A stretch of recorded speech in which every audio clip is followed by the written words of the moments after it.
দেখো বন্ধুরা, রসগোল্লা ছানা কিভাবে হাতে করে গোল গোল করে নেওয়া হচ্ছে। তারপর রসগোল্লার গোছ কাটা হবে। দেখো কত সুন্দরভাবে ছানাটাকে ভাগ করে 4 ভাগ 6 ভাগ করে নেওয়া হচ্ছে গোল গোল করে।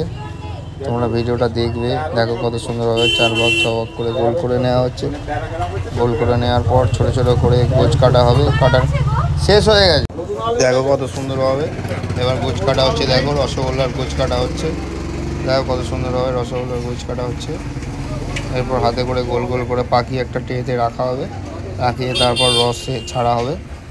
রসটা খুব মোটা হবে না, খুব পাতলা হবে না, মোটামুটি রসটা যাতে মোটা থাকে, যাতে রসগোল্লাটা টেকসই হয়, যাতে কেউ দূরে নিয়ে গেলে রেখে খেতে পারে রসগোল্লা, বা বাড়িতে নিয়ে গেলে রেখে খেতে পারে। সবাই তো 10টা রসগোল্লা 15টা রসগোল্লা নিয়ে গেলে সব একদিনে খায় না, কেউ রেখে রেখে ফ্রিজে রেখে রেখে খায়, যাতে খেতে পারে সেই অনুযায়ী আমাদের তৈরি করা হয়, যাতে মালটা যাতে থাকে 3-4 দিন।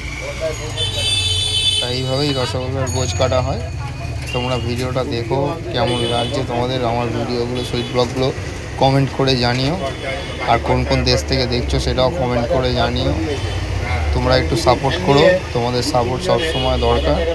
সাপোর্ট ছাড়া আমি এগোতে পারবো না। তোমরা যত সাপোর্ট করবে আমার চ্যানেল তত তাড়াতাড়ি মনিটাইজেশন হবে। তোমাদের সাপোর্ট সবসময় দরকার। এই বলে ভিডিওটা আমি শেষ করলাম, এখানেই শেষ করলাম বন্ধুরা, টাটা।